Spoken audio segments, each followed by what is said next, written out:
الحمد للہ رب العالمین والصلاة والسلام علی محمد الامین اعوذ باللہ من الشیطان الرجیم بسم اللہ الرحمن الرحیم۔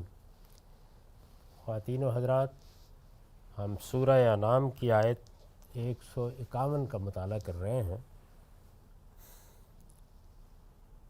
اس میں سلسلہ کلام یہ تھا کہ جب کچھ مشرکانہ توہمات کی تردید کر کے یہ بتا دیا گیا کہ اللہ کے ہاں کیا چیزیں حرام کی گئی ہیں، وہاں جو حرمتیں زیر بحث تھیں وہ زیادہ تر کھانے پینے کی حرمتیں تھیں۔ اسی سے ایک نہایت ہی خوبصورت گریز کر کے یہ بتانا شروع کیا کہ یہ تم کن چیزوں میں الجھے ہوئے ہو، جو چیزیں حرام ہیں وہ تو یہ ہیں، اور پھر وہ اخلاقی حرمتیں بیان کرنا شروع کیں جو دین کا اصل موضوع ہے۔ یعنی دین میں جتنے کچھ بھی مشمولات ہیں یا اس کا جو کانٹینٹ ہے، اس میں اہم ترین چیز ہم بھی جانتے ہیں، قرآن بھی کہتا ہے، پیغمبر نے بھی وضاحت کی ہے، تطہیر اخلاق ہے۔ یعنی آدمی کے اخلاقی وجود کو آخری درجے میں پاکیزہ ہونا چاہیے۔ یہ بات واضح کی گئی ہے کہ اسی پر اس کی جنت دوزخ کا انحصار ہے۔ اس میں کچھ چیزیں زیر بحث آ گئیں، مثلا شرک، مثلا والدین کے ساتھ حسن سلوک۔ یہ چیز بھی تفصیل سے موضوع بحث بن گئی کہ لوگ تنگ دستی کے اندیشے سے اپنی اولاد کو قتل نہ کریں۔ میں نے یہ بتایا کہ اس کا کوئی تعلق اولاد کی پیدائش سے متعلق فیصلوں سے نہیں ہے۔ یہ تو ایک بڑا ہی شنیع جرم تھا جو عربوں کے ہاں ہوتا تھا۔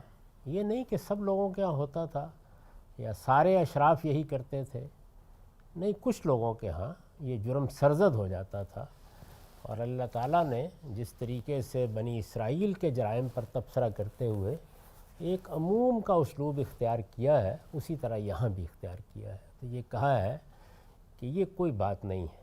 یعنی جس وقت کوئی شخص وجود میں آ گیا ہے، کوئی آدمی پیدا ہو گیا ہے، اب اس کے رزق کے اسباب موجود ہیں اس کائنات میں، اللہ اس کو فراہم کرے گا۔ تمہاری ذمہ داری اس سے پہلے تھی جو کچھ بھی تھی، اس کے بعد اب تمہیں کوئی حق نہیں ہے کہ تم کسی شخص کو اس وجہ سے مار دو کہ یہ کھائے گا کہاں سے۔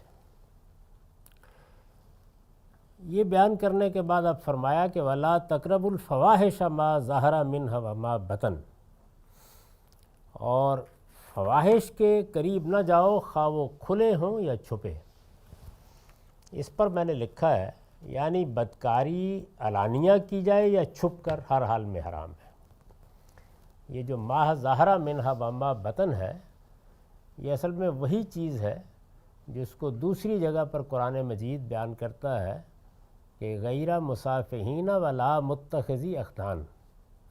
دو ہی صورتیں ہوتی ہیں نا، ایک تو یہ ہے کہ آدمی نے سب کپڑے اتار دیے اور اس نے بدکاری کو علانیہ اختیار کر لیا، جا رہے ہیں، مل رہے ہیں، اس طرح کے تمام معاملات لوگوں کے ہاں تش تش بام ہیں، کوئی شرم کوئی حیا باقی نہیں رہی، یا اس کو سوسائٹی کی ایک عام روایت مان لیا گیا ہے، یا یہ چیز ثقافتی لحاظ سے قابل قبول ہو گئی ہے۔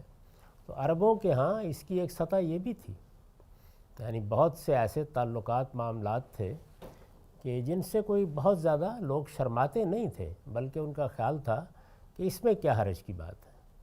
تو قرآن مجید نے اس کے لیے دوسری جگہوں پر یہ تعبیر اختیار کی کہ کھلی بدکاری کرتے ہیں۔ یعنی یہ معاملہ نہیں ہے کہ کوئی چھپا ہوا صورتحال پیدا ہو گئی ہے، بلکہ کھلی بدکاری ہے۔ یعنی ان کو اس معاملے میں کوئی لوگوں سے چھپانے کی ضرورت بھی محسوس نہیں ہوتی۔ کھلی بدکاری کا ایک دوسرا پہلو وہ تھا کہ جس میں کعبہ خانے بن جاتے تھے۔ ہم جب تاریخ پڑھتے ہیں تو یہ معلوم ہوتا ہے کہ باقاعدہ جھنڈے لگا کر جگہ متعین ہوتی تھیں جہاں لوگ جاتے اور رفع حاجت کر لیتے۔ تو اس طرح کی صورتحال عربوں کے ہاں موجود تھی، بلکہ امام بخاری نے تو اپنی تاریخ میں بہت سی ایسی صورتوں کا ذکر کیا ہے کہ جن کو نکاح سے تعبیر کیا جاتا تھا۔ یعنی اس کی قسمیں بن گئی تھی۔ تو کھلی بدکاری یہ بالکل وہی چیز ہے جس کو قرآن مجید دوسری جگہوں پر مصافحت سے تعبیر کرتا ہے، اور جگہ جگہ یہ کہتا ہے کہ نکاح کا رشتہ قائم کرنا ہے تو اس کے لیے پاک دامن ہونا چاہیے۔ یہ کوئی طریقہ نہیں ہے کہ آدمی کھلی بدکاری کا ارتکاب کرے یا چوری چھپے آشنائیاں کرے۔ تو یہ وہی چیز ہے، یعنی کوئی نئی بات نہیں ہے۔ قرآن مجید کی روشنی میں اگر اس کو سمجھا جائے تو اس میں کوئی خاص فلسفہ نہیں بیان ہوا، بلکہ بدکاری کی دونوں صورتیں ہمیشہ سے دنیا میں رہی ہیں۔ اگر آپ غور کریں تو ایک یہ ہے کہ ایک جھنڈا لگا لیا گیا ہے، بازار بنا لیا گیا ہے اور کھلے عام بدکاری کے لیے پیش کر دیا گیا ہے۔ اگر قانون نے کوئی گرفت کی تو الگ بات ہے، اگر کوئی قانون گرفت نہیں کر رہا تو آپ جانتے ہیں کہ موجودہ زمانے میں بھی ہر شہر کے اندر آپ کو ریڈ لائٹ ایریاز مل جاتے ہیں۔ اسی طرح کھلی بدکاری کی بہت سی صورتیں ہیں کہ جن کو اب ثقافت کا حصہ بہت سی جگہوں پر مان لیا گیا ہے۔ تو یہی صورتحال کم و بیش عرب میں بھی تھی۔ اور دوسرا یہ تھا کہ نہیں، ایسا تو نہیں کرتے لیکن چھپ چھپا کے تعلقات قائم کر رکھے ہوئے ہیں، یعنی یہ صورت تو نہیں ہے کہ علانیہ یہ کام کریں، لیکن خفیہ تعلقات یا یاری آشنائی جس کو آپ کہتے ہیں وہ صورت موجود ہے۔ تو اس کو بیان کیا ہے کہ ان میں سے کوئی چیز بھی جائز نہیں ہے۔ مطلب کیا ہے؟ مطلب یہ ہے کہ صرف یہی مقصود نہیں اللہ تعالیٰ کا کہ اس طرح کے معاملات لوگوں کے سامنے نہ ہوں، معاشرے میں نہ پھیلیں، نہیں، یہ اگر تنہائی میں بھی ہیں، خلوت میں بھی ہیں، چھپ کر بھی ہیں، اس کا اظہار بھی نہیں ہو رہا تو تب بھی یہ ممنوع ہوں گے، تو ان کے قریب نہ جاؤ۔ یعنی بدکاری علانیہ کی جائے یا چھپ کر، ہر حال میں حرام ہے۔ اس کے لیے جمع کا لفظ، یہ یعنی فاحشہ کا لفظ نہیں اختیار کیا، جمع کا لفظ اختیار کیا ہے۔ اور یہاں خاص طور پر اس چیز کی طرف بھی میں اشارہ کر دوں کہ ایک چیز ہے کسی چیز کو جرم قرار دینا، جب وہ زیر بحث آیا ہے تو وہاں متعین کر دیا ہے۔ یہ معلوم ہے کہ جب زنا کی سزا بیان کی ہے سورہ نور میں تو وہاں پر اس کو متعین کر دیا ہے کہ بدکاری کی یہ قسم جرم ہے، اس وجہ سے اس کی سزا ہونی چاہیے۔ یہاں گناہ زیر بحث ہے، یعنی یہ جرم اور گناہ کا فرق سمجھ لینا چاہیے۔ جب کوئی اللہ کی نافرمانی کرتا ہے، اخلاقی حدود کی خلاف ورزی کرتا ہے تو گناہ کا ارتکاب کرتا ہے، اور گناہ کا معاملہ اللہ اور بندے کے مابین ہوتا ہے۔ معاشرہ بھی اس کے بارے میں توجہ دلاتا ہے، لیکن اصلاً وہ اللہ اور بندے کے مابین ہے۔ جب کوئی چیز کسی معاشرے میں حق تلفی کا باعث بن جائے، یعنی دوسروں کے حق تلف ہو رہے ہیں اس سے، میں نے ایک کام کیا، میں نے ایک طریقہ اختیار کیا، وہ دوسروں کا حق تلف کرنے کا باعث بن گیا، یا کسی دوسرے کی جان، مال یا آبرو کے خلاف اقدام کا باعث بن گیا، زیادتی کا باعث بن گیا، جس کو قرآن مجید بغی کہتا ہے، پہلی چیز کو اسم کہتا ہے۔ تو یہ صورت جب پیدا ہو جائے تو پھر گناہ جرم بن جاتا ہے، اور معاشرے کو حق حاصل ہو جاتا ہے کہ وہ بھی اس پر گرفت کرے، وہ بھی اس پر گرفت کرے۔ یعنی اللہ کے ہاں تو وہ سارے کے سارے ہی قابل گرفت ہیں۔ چھوٹی سی چھوٹی بات، کوئی غیبت کرتا ہے، کوئی تکبر کے ساتھ دوسروں کے ساتھ معاملہ کرتا ہے، کوئی دوسروں کو حقیر سمجھتا ہے، کوئی تمسخر اڑاتا ہے، معلوم ہے کہ یہ سب چیزیں گناہ ہیں۔ یعنی گناہ کی بہت سی قسمیں ہیں کہ جو قابل دست اندازی پولیس نہیں بن سکتی، وہ اللہ اور بندے کے درمیانی ہوتی ہیں۔ ان میں کیا کیا جاتا ہے؟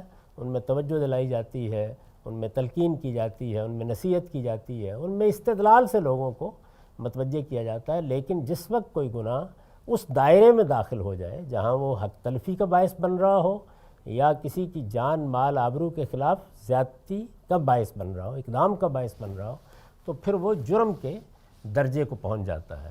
اور جرم کے درجے کو پہنچنے کا مطلب یہ ہے کہ اب ریاست کو یا معاشرے کو دخل اندازی کا حق حاصل ہو گیا ہے، وہ اب اس کو روک سکتا ہے، اس لیے کہ معاشرے کا نظم قائم بھی اصل میں ان دو چیزوں کے لیے کیا گیا ہے، اور کوئی وجہ نہیں ہے اس کی۔ وہ اپنا جواز ہی ان دو چیزوں میں تلاش کرتا ہے، اور یہیں سے اس کا حق بھی شروع ہوتا ہے۔ میں نے اس کو بہت تفصیل کے ساتھ قانون کی بنیاد کے نام سے جو ایک شجرہ لکھا اس میں بیان کر دیا ہے، معاف کیجیے۔ اور یہ بڑا ضروری ہے کیونکہ ہمارے ہاں یہ ہوا ہے کہ مغرب مشرق میں ریاست کے حق کے قانون سازی کو اس طرح متعین نہیں کیا گیا، نتیجتاً اس میں بہت کچھ افراط و تفریط ہوتی ہے۔ مذہبی بنیاد پر جو ریاستیں قائم ہوئیں انہوں نے یہاں تک تجاوز کر لیا کہ اب وہ طے کریں گے کہ خواتین ڈرائیونگ بھی کریں گی یا نہیں کریں گی، دوپٹہ لیں گی یا نہیں لیں گی، اور جن لوگوں نے اس معاملے کو غیر محدود رکھا انہوں نے دوسری انتہا اختیار کر لی۔ تو یہ دونوں چیزیں جو ہیں ان کا لحاظ کرنا چاہیے کہ گناہ کے کام اور ہیں وہ رہیں گے، وہ اللہ تعالیٰ کے حوالے سے زیر بحث آئیں گے۔ تو یہ میں اس لیے توجہ دلا رہا ہوں کہ یہاں صرف زنا زیر بحث نہیں بلکہ تمام فواحش سے روکا ہے، یعنی فواحش کی بہت سی صورتیں ایسی ہیں کہ جن کو قابل دست اندازی پولیس تو نہیں قرار دیا جا سکتا یا جن کے خلاف اس طرح اقدام تو نہیں کیا جا سکتا، لیکن بہرحال وہ اللہ کے نزدیک گناہ ہے اور ان سے بچنا ہے۔ اس کے لیے جمع کا لفظ اس لیے استعمال فرمایا ہے کہ یہ زنا، لواطت، وطئ بہائم اور اس نوعیت کے تمام جرائم کو شامل ہو جائے، یعنی اس نوعیت کے تمام جرائم۔ ظاہر ہے کہ اس میں سے بہت سی چیزوں سے ہر انسان واقف ہے، یہ معلوم ہے کہ جو انحرافات پیدا ہوتے ہیں جنسی جذبے کی تسکین کے لیے وہ کیا کیا ہے، سب واقف ہیں۔ اس میں اگر کوئی بحث پیدا ہوگی تو اس پر گفتگو کی جا سکتی ہے، لیکن بالعموم لوگ اس سے واقف ہیں۔ تو ان کی چند نوعیتیں گنوا دی ہیں، اس نوعیت کے تمام جرائم کو شامل ہو جائے۔ پھر روکنے کے لیے لا تقربو کی تعبیر اختیار فرمائی ہے، یعنی جب روکا ہے تو یہ نہیں کہا کہ نہ کرو، صرف یہ نہیں کہا ان کے قریب بھی نہ جاؤ۔ یہ بڑا اہم لفظ ہے، یعنی ہمارے دین میں وہ سب چیزیں کہ جو انسان کے لیے ایڈکشن کا باعث بن سکتی ہیں، آپ اگر ان کی طرف جائیں گے تو یہ نہیں ہوگا کہ آپ گئے کچھ منہ مار لیا اور واپس آ گئے، نہیں، وہ پھر منہ مارنے کا عمل شروع ہو جائے گا، اور اگر وہ ایک بار شروع ہو گیا تو پھر گرفت میں لیتا چلا جائے گا۔ یعنی میں نے پچھلی دفعہ بھی کہا تھا کہ یہ کھانا نہیں چائے ہے، اس کے تو ایک کپ کے بعد دوسرے کی لت پڑنی ہے۔ تو اس لیے وہ چیزیں جو اس طرح سے انسان کو گرفت میں لیتی ہیں، امکان ہوتا ہے اس بات کا کہ 1 سے 2، 2 سے 3 کی نوبت آئے گی۔ آپ نے اکثر سنا ہوگا جن لوگوں کو سگریٹ پینے کی ابتدا کرنے کا شرف حاصل ہوا ہے تو وہ کہاں سے ہوتا ہے؟ یہی کسی دوست نے کہا کہ ذرا بھی تم بھی دیکھ لینا، اچھا چلے ذرا کھانا کھانے کے بعد ایک کش لگا لیا جائے، لیکن وہ پھر ایک کش نہیں رہتا۔ تو ایسی چیزوں کے بارے میں دین کا جو اصول ہے وہ یہ ہے کہ لا تقربو، ان کے قریب بھی نہ جاؤ، کیونکہ اگر آپ نے ابتدا کر دی تو پھر انتہا کیا ہے وہ آپ نہیں جانتے، ہاتھ میں نہیں رہتا معاملہ۔ تو اس وجہ سے سد ذریعہ کا اصول ہمارے ہاں قائم ہوا، یہ دین میں یہ اصول ہے۔ قرآن مجید کو جب ہم سمجھتے ہیں تو قرآن مجید کا معاملہ جو اتنا سپاٹ نہیں ہے، یعنی انسان چونکہ سوچتا ہے، فکر کرتا ہے، وہ صرف محسوسات تک محدود نہیں رہتا، اس کے ہاں چیزیں ریاضیاتی نہیں ہوتیں، وہ ایک نفسیاتی وجود بھی ہے۔ ان سب چیزوں کا لحاظ کر کے قرآن مجید اپنی بات کہنے کا اسلوب اختیار کرتا ہے۔ یہ بحث پیدا ہو گئی تھی تو اس میں میں نے یہ گزارش کی تھی ایک نشست میں کہ جس وقت اللہ تعالیٰ بات بیان کر رہے تھے، وہ کہتے ہیں کہ یہ کام نہ کرو، یا یہ کہتے ہیں کہ یہ کام تم کرو، تو اس میں یہ اصول بیان کر دیتے ہیں کہ اب وہ کیا چیز ہے جس کو تم نے ملحوظ رکھنا ہے۔ تو جیسے عبادات کے معاملے میں جب یہ کہا کہ روزہ رکھو، جب یہ کہا کہ نماز پڑھو، جب یہ کہا رکوع اس طرح کرو، سجدہ اس طرح کرو، قانون بنایا، تو ساتھ واضح کر دیا کہ میرا یہ حکم اس صورتحال کو شامل نہیں ہے کہ جس میں مشقت پیدا ہو جائے۔ اصول کے طور پر بیان کیا، یرید اللہ بکم اليسر ولا یرید بکم العسر، یعنی اس میں قاعدہ یہ ہے۔ تو اس کا مطلب یہ ہے کہ یہ ہر حکم میں جب عبادات سے متعلق دیا گیا ہے تو یہ استثناء موجود ہے اس کے اندر، پھر اطلاق کر کے بتا دیا، یعنی یہ بتایا کہ دیکھو اگر تمہیں کسی موقع کے اوپر ایسی صورت پیش آ گئی ہے کہ جس میں تم کھڑے ہو کے نماز نہیں پڑھ سکتے، اس طرح قیام رکوع نہیں کر سکتے، فرجالا و رکبانا، یعنی چلتے ہوئے پڑھ لو، سواری پر بیٹھے ہوئے پڑھ لو۔ تو یہ اطلاق کر کے بتایا اس بات کا۔ اسی صورتحال کو سامنے رکھ کر ہم یہ کہتے ہیں کہ اللہ تعالیٰ نے جتنے احکام بھی دیے ہیں ان تمام احکام میں اگر وہ عبادات سے متعلق ہیں تو رفع مشقت، رفع زحمت یہ موجود ہے۔ یہ اصل میں کلام کا وہ مضمر ہے جو اندر ہے۔ اب کیا ہوگا، ایک فقیہ اور فقیہ سے پہلے اللہ کا پیغمبر بعض صورتوں میں اس میں وہ رخصت بیان کر دے گا، تو یہ رخصت ہی ہوگی، یعنی اس سے حکم میں کوئی فرق واقع نہیں ہوتا۔ تو یہاں پر بھی یہ سمجھ لینا چاہیے کہ جو لا تقربو کی تعبیر اختیار فرمائی ہے، اس کے مقصود کیا ہے؟ یعنی اللہ تعالیٰ نے ایک بات کہی ہے تو اس طریقے سے کہی ہے کہ جس کے نتیجے میں خود بخود یہ بات معلوم ہو جاتی ہے کہ اب ہمیں وہ تمام چیزیں بھی چھوڑنی ہیں جو اس تک جانے کا ذریعہ بن رہی ہیں۔ تو جہاں کہیں بھی اس طرح کا معاملہ زیر بحث آئے گا تو قرآن کہے گا اس کے قریب بھی مت جاؤ۔ تو اب ایک فقیہ کا کام یہ ہے، ایک مسلمان کا کام کہیے، کہ وہ اس طرف جانے کے راستے بند رکھے، کیونکہ وہ کھل گئے تو پھر نہیں کہا جا سکتا کہ آپ کہاں تک پہنچیں گے۔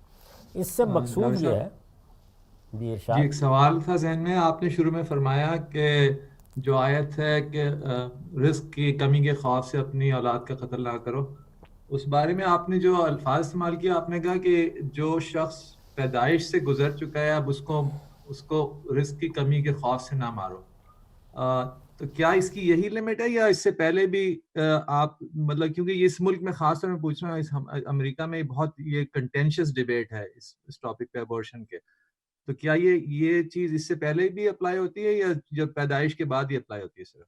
دیکھیے اس میں 3 درجے ہیں۔ پہلا درجہ یہ ہے کہ اولاد پیدا کرنی ہے۔ اس پر ہم نے بڑی تفصیلی بحث کی تھی کہ انسان ایک عاقل مخلوق ہے۔ جب اللہ تعالیٰ ایک معاملہ انسان کی وساطت سے کرتے ہیں تو اس میں یہ چیز امپلائیڈ ہے، شامل ہے کہ وہ عقل استعمال کرے گا۔ میں نے اس کی مثال دی تھی کہ قرآن مجید نے یہ فرمایا ہے کہ یہ جو کھیتی اگاتے ہو تم، انتم تزرعون و نحن الزارعون، کیا یہ کھیتی تم اگاتے ہو یا ہم اگاتے ہیں؟ اللہ ہی اگاتا ہے۔ یعنی جب آپ باغ لگاتے ہیں تو اس میں کونپل اللہ کے حکم سے نکلتی ہے، تنا اللہ کے حکم سے اپنے مقام تک پہنچتا ہے، پتے برگ و بار سب اس کے حکم سے آتے ہیں۔ یہ سب باغبان تو جو محنت بھی کرتا ہے لیکن نتیجہ اس کا اللہ ہی کے ہاں سے نکلتا ہے۔ تو اولاد کا معاملہ بھی یہی ہے کہ اللہ ہی دیتا ہے، اللہ ہی پروان چڑھاتا ہے، اللہ ہی سارے مراحل سے گزارتا ہے۔ یہ اپنی جگہ بالکل درست بات، لیکن باغبان کی ذمہ داریاں کیا ہیں؟ یعنی اس کو کیا کرنا ہے؟ وہ دیکھے گا کہ زمین کیسی ہے، یہ دیکھے گا کہ میں کتنی مشقت اٹھا سکتا ہوں۔ آپ جانتے ہیں نا کہ بارہا ایسا ہوتا ہے کہ ایک زمیندار یہ محسوس کرتا ہے، اس کے پاس 2 مربع زمین کے ہیں، وہ یہ کہتا ہے کہ میں تحمل ہی نہیں کر سکتا ساری کاشت کرنے کا، بارہا اس فیصلہ کر دیتا ہے۔ اچھا اسی طریقے سے یہ بات کہ یہ مجھے فصل بونی ہے تو اس کو مجھے مارکیٹ میں بھی لے جانا ہے، اس کو کہیں بیچنا بھی ہے۔ تو انسان ان تمام چیزوں کا لحاظ کرتا ہے، اور میں اس سے آگے بڑھ کے یہ کہتا ہوں اسے کرنا چاہیے، یہ اس پر واجب ہے۔ چنانچہ میں نے ضبط ولادت پر جو اپنا نقطہ نظر بیان کیا اپنی کتاب مقامات میں، تو اس میں یہ بیان کر دیا ہے کہ یہ معاملہ جائز اور ناجائز کا نہیں ہے، یہ واجبات کا ہے، یہ عقلی واجبات ہے، یہ فطری واجبات ہیں۔ یعنی وہ چیزیں کہ اگر آپ ان کا لحاظ نہیں کریں گے، جیسے حفظان صحت کے اصول ہیں، نہیں لحاظ کریں گے تو اللہ کے قانون کے مطابق اس کے برے نتیجے نکل آئیں گے، بچنا ہے آپ کو اس سے۔ یہ بالکل درست ہے کہ اللہ کا قانون اس دنیا میں ایسا کار فرما ہے کہ بعض موقعوں کے اوپر ہماری آخری بے احتیاطی میں بھی بیماری نہیں آتی، یہ بالکل ٹھیک ہے، اس لیے کہ وہ اللہ کے اذن سے آتی ہے۔ لیکن اللہ کا قانون یہ ہے کہ آپ کو احتیاط کرنی ہے۔ تو پہلے مرحلے سے تو اس آیت کا کوئی تعلق ہی نہیں، یعنی مجھے شادی کرنی ہے یا نہیں، میں اپنے حالات کا جائزہ لوں گا، اس کے لحاظ سے فیصلہ کروں گا۔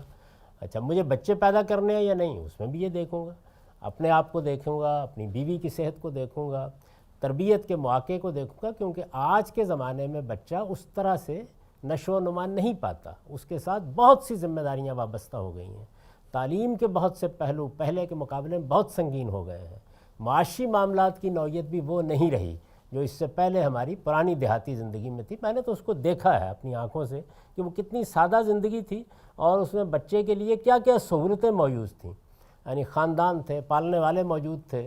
بعض موقعوں پر تو ہے کہ بچہ آپ نے پیدا کیا وہ پھوپھیوں ہی کی آغوش میں ہے، آپ کو پتہ ہی نہیں کہ آپ کے یہاں بچہ ہی پیدا ہوا تھا یا نہیں ہوا، یہ سب دیکھا ہے میں نے اپنی آنکھوں سے۔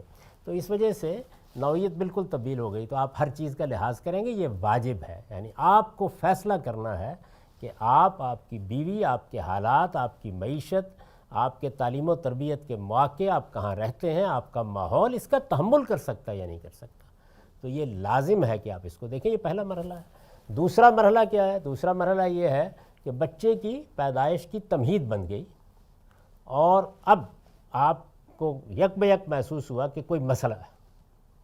وہ مسئلہ طبی بھی ہو سکتا ہے، وہ مسئلہ غیر معمولی نفسیاتی بھی ہو سکتا ہے، کوئی بھی مسئلہ ہو سکتا ہے، اس میں ہمارے فقہا نے جو رائے قائم کی ہے وہ قرآن کے اشارات اور ایک صریح حدیث پر مبنی ہے. یعنی روایت چونکہ بالکل قرآن مجید نے جو ترتیب بیان کی ہے اس کے مطابق ہے تو کوئی وجہ نہیں کہ اس کو قبول نہ کیا جائے. انہوں نے بالکل ٹھیک سمجھا ہے کہ 120 دن تک اگر کوئی واقعی ضرورت پیش آ گئی ہے، کوئی بارشن اگر کی جاتی ہے، اسقاط کیا جاتا ہے، تو یہ قتل نہیں ہوگا. یعنی وہ کیا کہہ رہے ہیں کہ یہ قتل نفس نہیں ہے، کیونکہ انسان کا حیوانی وجود پایا تکمیل کو پہنچتا ہے 120 دن میں، حیات پیدا ہو جاتی ہے، لیکن انسانی شخصیت اور انسانی شعور اس کے آنے کا مرحلہ ابھی نہیں ہوتا. یہ کب آتا ہے؟ یہ 120 دن کے بعد آتا ہے. تو اس لیے اس روایت کی بنیاد پر اور قرآن مجید چونکہ اس روایت کی تائید کرتا ہے اور وہ فریم فراہم کرتا ہے کہ جس میں وہ درست بیٹھ جاتی ہے، تو اس کو قبول کیا گیا. میں بھی اس کو قبول کرتا ہوں. تو اس وجہ سے 150 دن، لیکن 150 دن کے اندر، 120 دن کے اندر معاف کیجیے گا، صورتحال یہ نہیں ہے کہ آپ آزاد ہیں، نہیں، کوئی معقول وجہ، کوئی سبب ہونا چاہیے. اس لیے کہ بہرحال وہ انسان بننے والا ہے یا اسے انسان کی شخصیت ملنے والی ہے، تو اس کا بھی پورا لحاظ ہونا چاہیے. 120 دن کے بعد وہ پھر جیتا جاگتا انسان ہے، باشعور ہستی ہے، وہ اندر ہے یا باہر اس سے کوئی فرق نہیں پڑتا. تو اس کا قتل قتل ہی ہے. تو یہ بات جو ہے یہ میں نے اگرچہ بہت تفصیل کے ساتھ اپنی تحریروں میں بھی بیان کر دی ہے، لیکن چونکہ سوال آپ نے کیا تو اس لیے مزید وضاحت کر دیا. ایسی چیزیں بار بار وضاحت کا تقاضا بھی کرتی ہیں کیونکہ ان سے انسانی معاملات اور مسائل متعلق ہوتے ہیں. تو یہ تینوں جگہیں جو ہے ان کو ملحوظ رکھنا چاہیے.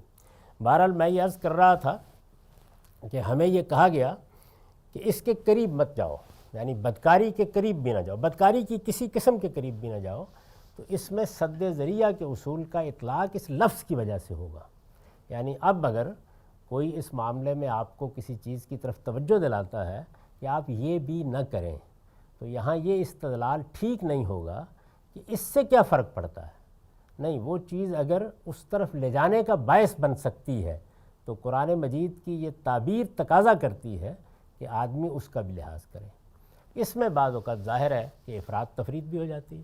یعنی لوگ جو ہیں وہ بالکل حرام کہہ کے چیزوں سے روکتے ہیں، جبکہ اس میں روکنے کا طریقہ یہ اختیار کرنا چاہیے کہ بھائی اللہ نے بدکاری سے روکا ہے. جب اللہ نے روکا ہے اور یہ کہہ کے روکا ہے کہ اس کے قریب بھی نہ جاؤ، تو یہ دیکھ لو یہ جس جگہ پر تم کھڑے ہو، اگرچہ اس پر تو بدکاری کا اطلاق نہیں ہوتا لیکن یہ لے جائے گی اس جگہ، تو اس لیے بچنے کی کوشش کرو.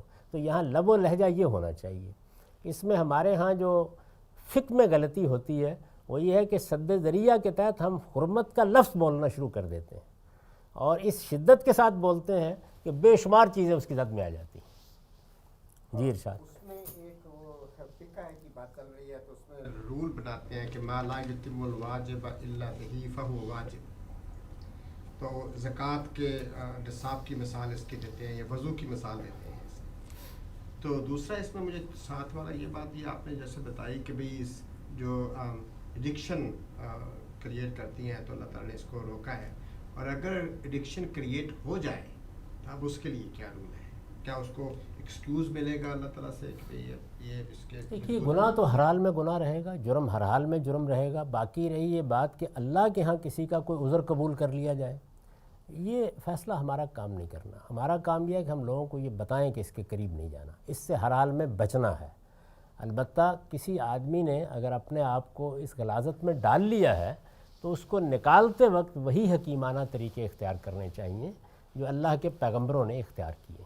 اس کی ہمارے پاس مثالیں موجود ہیں، لیکن یہ بات بالکل طے ہے کہ جب تک صریح نص موجود نہ ہو کسی کے انجام کے بارے میں ہمیں کوئی بات نہیں کرنی چاہیے. یہ اللہ کے فیصلے ہیں، اور جب اس نے یہ اعلان کر دیا ہے کہ میں شرک کو معاف نہیں کروں گا، اس کے نیچے کسی بھی گناہ کو چاہوں گا تو معاف کر دوں گا. ظاہر ہے کسی قانون کسی ضابطے ہی میں معاف کریں گے، لیکن ان تمام ضوابط کا جو آخرت میں پیش آنے والے ہیں احاطہ ہمارے بس کی بات نہیں. یعنی اگر کرنا بھی چاہیں تو نہیں کر سکتے، کیونکہ انسانی احوال، انسانی آزار، ان کی دسیوں اقسام ہیں. اچھا، یہ جو بات ہے کہ جس چیز سے کوئی واجب جو ہے پوری طرح نہیں حاصل اس کا واجب ہے، سوال یہ ہے کہ اس کی مثال کیا ہے. یعنی جو مثالیں دی جاتی ہیں وہ تو اپنی ذات میں واجب ہے. ہمیں اگر زکوٰۃ کا قانون بتایا گیا ہے تو زکوٰۃ فرض ہے، وہ ایک عبادت ہے، یہ بات خود شارع نے بیان کر دی ہے. زکوٰۃ کی شرحیں خود شارع نے متعین کر دی ہیں، اور زکوٰۃ کے بارے میں یہ قانون بھی خود شارع نے بنا دیا ہے کہ اس میں ایگزمپشن دی جائے گی، یعنی یہ نہیں ہے کہ آپ کے پاس 2 پیسے بھی ہیں تو ان پر زکوٰۃ عائد کر دی جائے گی، اس میں ایگزمپشن ہوگی۔ نصاب کیا ہے؟ ایگزمپشن، یعنی جب آپ زکوٰۃ لیتے ہیں تو آپ یہ طے کرتے ہیں کہ اتنے پر نہیں لی جائے گی، اور یہ ایک عالمگیر قانون ہے، یعنی دنیا بھر میں جب ٹیکس لیا جاتا ہے تو ایسے نہیں کیا جاتا کہ 2 پیسوں پر ٹیکس لگا دیا جائے، تو اللہ تعالیٰ نے بھی جب اس کو لازم کیا ہے تو اس میں اس چیز کا لحاظ رکھا ہے۔ وضو خود اللہ تعالیٰ کے ہاں ایک قانون کے مطابق لازم کر دیا گیا ہے، تو اس کی کوئی واضح مثال دینی چاہیے کہ وہ کیا چیز ہے کہ جو ہم پر لازم ہو جاتی ہے۔ ہاں البتہ یہ بات ٹھیک ہے بالکل کہ اگر یہ معلوم ہو جائے کہ اللہ نے ایک حکم دے دیا ہم کو، لیکن اس حکم پر عمل کرنے کے لیے فلاں چیز تو کرنی ہی پڑے گی اب ہر حال میں۔ مثلا اگر یہ صورتحال ہو کہ اللہ تعالیٰ نے یہ کہا کہ زکوٰۃ تو تمہیں ہر حال میں دینی ہے، تو اگر پیسے نہیں تو جاؤ لاؤ پیسے، تو پھر تو ٹھیک ہے، اس اصول کا اطلاق ہو جائے گا۔ تو اس لیے دین کو بہت سادہ رہنا چاہیے۔ بہت سے لوگ یہ کہتے ہیں کہ دین کو بڑا پیچیدہ ہو کے سامنے آنا چاہیے، تو اس کو اپنے سادہ حقائق ہی پر رہنا چاہیے۔ تو اس کی واضح مثال بتائیے تاکہ میں بحث کر سکوں اس پر۔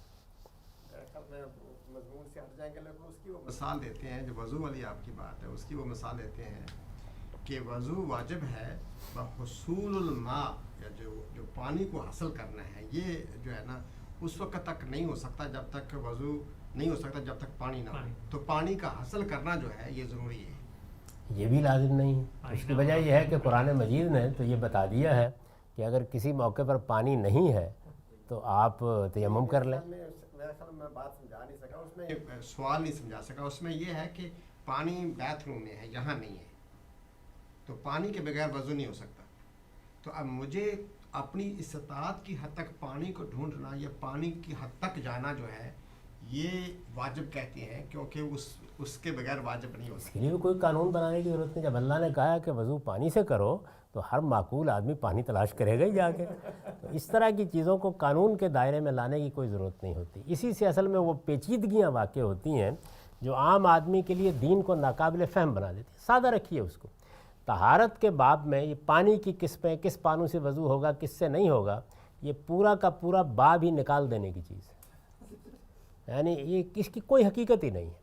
یہ واقعہ ہے کہ میں نے اپنی آنکھوں کے ساتھ یہ دیکھا ہے کہ دیہاتی زندگی میں جس پانی کے ہم قریب نہیں جانے کے لیے تیار ہوتے لوگ پی رہے ہوتے ہیں۔ تو انسانوں کے مابین اپنے علف و عادت کے لحاظ سے اس میں بڑا فرق ہے۔ یہ ہو سکتا ہے کہ ایک جوہر سے پانی کے آپ قریب جانے کے لیے بھی تیار نہ ہوں، ایک دوسرا آدمی اسے پی رہا ہے اس لیے کہ اس کی زندگی ہے۔ تو یہ چیز کہ کس پانی سے وضو ہوگا کس سے نہیں ہوگا، اس کا انحصار بھی آدمی کے حالات اور اس کے اذواق پر ہے۔ علف و عادت فیصلہ کرتی ہے کہ اس پانی کو ہم صاف سمجھتے ہیں، ٹھیک ہے، اب وہ بہتا پانی، دہ در دہ کے مسائل، یہ ایک لمبی بحث ہے، یہ شروع ہو گئی تو پھر مجھے بہت سی باتیں کرنی پڑیں گی۔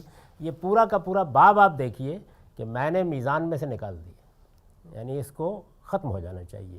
یہ باب در حقیقت ان پیچیدگیوں پر مبنی ہے جن کی کسی انسان کو کوئی ضرورت نہیں پڑتی ہے۔